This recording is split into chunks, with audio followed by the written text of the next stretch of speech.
Okay, अगर auto increment हमने करना है तो उसके लिए आप लगाएंगे ऑटो इंक्रीमेंट,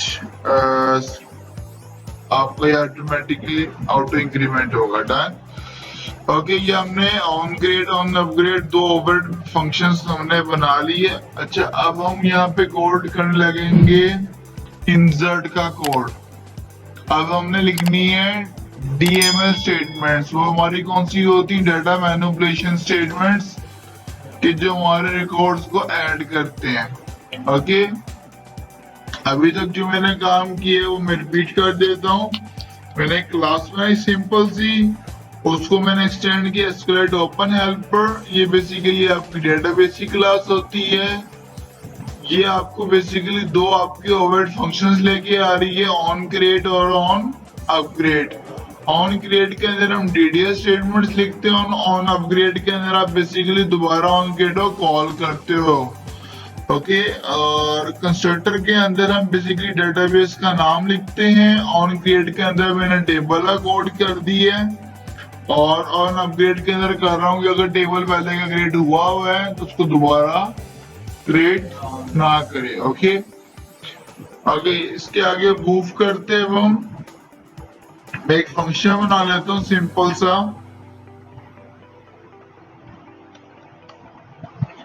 पब्लिक वॉइड, इसका फंक्शन का नाम रख देता हूँ इंसर्ट डाटा। जो भी आपने रखना है मैंने रख दिया इंसर्ट डाटा। क्लियर, हमने इंसर्ट डाटा के नाम से रख दिया। अब इसके अंदर अभी देखो आप यहाँ पे क्या चीज यूज हो रही है? Database, SQL database. SQL database आपकी क्लास वो क्लास है जिसके थ्रू मैं डेटाबेस के का सारा काम कर सकता हूँ, मतलब इंसर्ट डिलीट वगैरह सारा कुछ। तो मुझे यहाँ पे अभी देखो एसक्यूएल डेटाबेस के थ्रू मैंने क्यूरी भी चलाई थी, उसकी आपकी पूरे क्यूरी आपने लिखी थी कि डाटा टेबल क्रिएट करने की, वो हमने क्यूरी चलाई।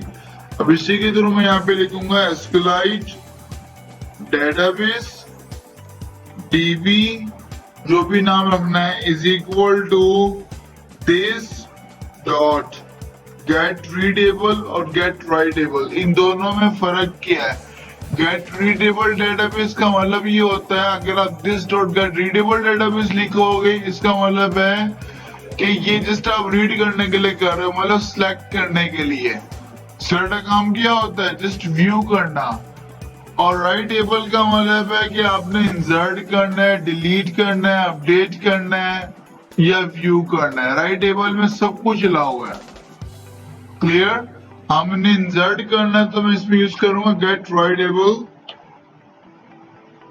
डेटाबेस। Okay, clear. और दिस पॉइंट कर रहा है इस ऑब्जेक्ट को कि डीबी के अंदर मैंने ही काम करना। डन। अच्छा, आप लोगों ने कलेक्शन की चीजें पढ़ी थी, आपने अभी तक एक अरे लिस्ट पढ़ी हुई है। अरे लिस्ट पढ़ी हुई है ना? डेटाबेस के अंदर अगर आपने डेटाबेस की वैल्यू इंसर्ट करानी है तो उसके लिए या अपडेट करानी है, मल्टीपल वैल्यूज अगर आपने साथ लानी है तो उसके लिए हम यूज करते हैं कंटेंट वैल्यूज। कंटेंट वैल्यूज आपका सेम एज इट इज है जिस तरह आपका एक अरे लिस्ट होता है। किस तरह बना दे रहे अरे लिस्ट? मैं वही लिख रहा हूं, कंटेंट वैल्यूज CV, ऑब्जेक्ट का नाम रखा, is equal to new content values. Clear. आप रिलीज के अंदर क्या लिखते थे? एड। इसमें हम लिखेंगे CV डॉट पुट। क्या लिखेंगे? CV डॉट, इसके अंदर पुट यूज होना है। इसके अंदर आपको दो पैरामीटर देने पड़ेंगे, एक की, दूसरा वैल्यू। की का मतलब होगा आपके कॉलम्स नेम,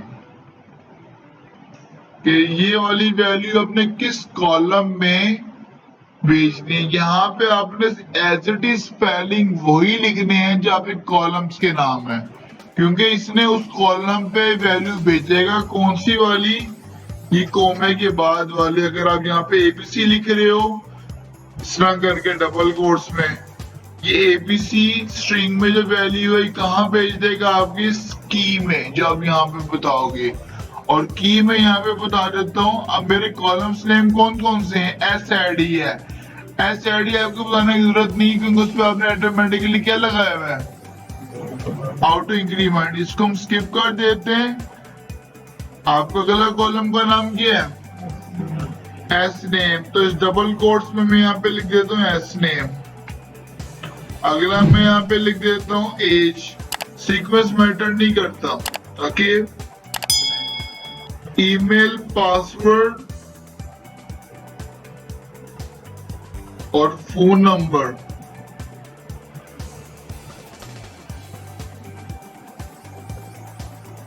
स्पेलिंग का ख्याल कीजिएगा।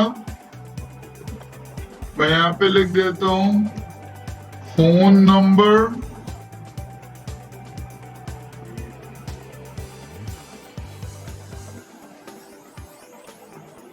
फोन नंबर और password and email.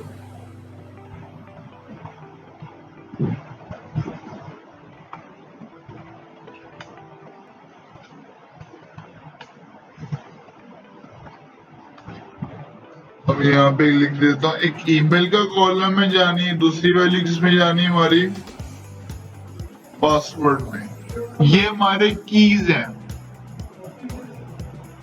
Control D नीचे को उसका डुप्लीकेट बना देता है।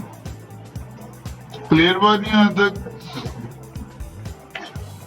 ओके, अब एबीसी के अंदर अब हम यहाँ पे क्या करेंगे, यहाँ पे मैंने वो देने वेरिएबल्स। क्या देने, वेरिएबल्स। अब इसके अंदर बेसिकली आपने वैल्यूज भेजनी है। हम अभी फंक्शन को क्या कर रहे हैं, डिफाइन। हमने फंक्शन के अंदर वैल्यूज लानी, किस तरह लाते वैल्यूज, किसके थ्रू, सॉरी यूजर तो इनपुट लेता है, मैंने फंक्शन के अंदर वैल्यूज भेजनी है। कैसे लाता हूं मैं, पैरामीटर्स के थ्रू, पैरामीटर्स और आर्गुमेंट्स के थ्रू। ये आपने फंक्शन देखे होंगे, एक सिंपल फंक्शन होता है, एक फंक्शन के अंदर आपने बाहर की वैल्यूज लानी होती है, तो क्या अपना आता है पैरामीटर्स और आर्गुमेंट्स, उनके थ्रू आप काम करते हैं। क्लियर? अब मैंने यहीं पे वही बनाऊंगा, क्योंकि जब मैं फंक्शन कॉल करूंगा इंसर्ट डाटा का, तो जो मैंने इनपुट बॉक्स से वैल्यू ली होंगी वो वेरिएबल में स्टोर होंगी, वो इसमें मैं पास करूंगा। धन बात यहाँ तक। तो उसके लिए मुझे यहाँ पे क्या बनाने पड़ेंगे, पैरामीटर्स। स्ट्रिंग के बनाओगे, स्ट्रिंग, क्योंकि आपकी जो वैल्यू गेट करता है एडिट टैग से, वो किस में होती है, आपकी स्ट्रिंग में होती है। स्ट्रिंग एक में हम ला लेते हो नेम, इसका नाम आप जो मर्जी रख लो, बस ये जो कीज होती हैं ये एज इट इज सेम वही हो जो आपके कॉलम्स के नेम है। मैंने रख दिया string name, string age, string email, string password और स्ट्रिंग फोन। क्लियर बात यहां तक?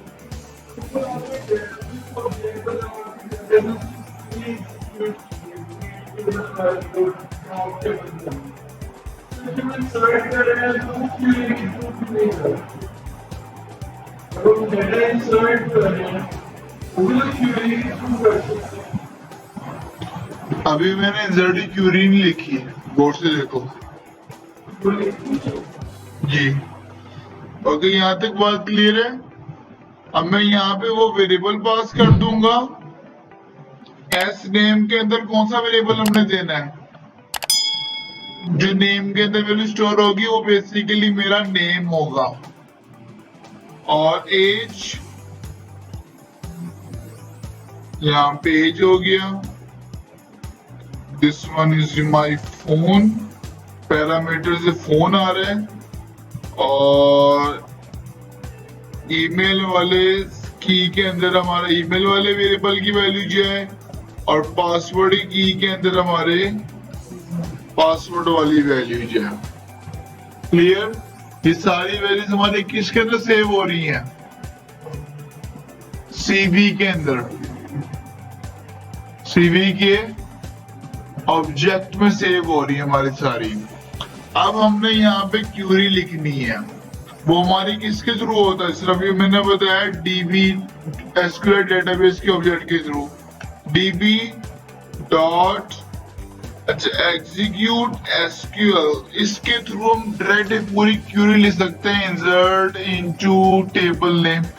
लेकिन फायदा नहीं है, ये आपको प्रोवाइड कर रहा होता है डेटाबेस से बाय डिफॉल्ट इंसर्ट का फंक्शन।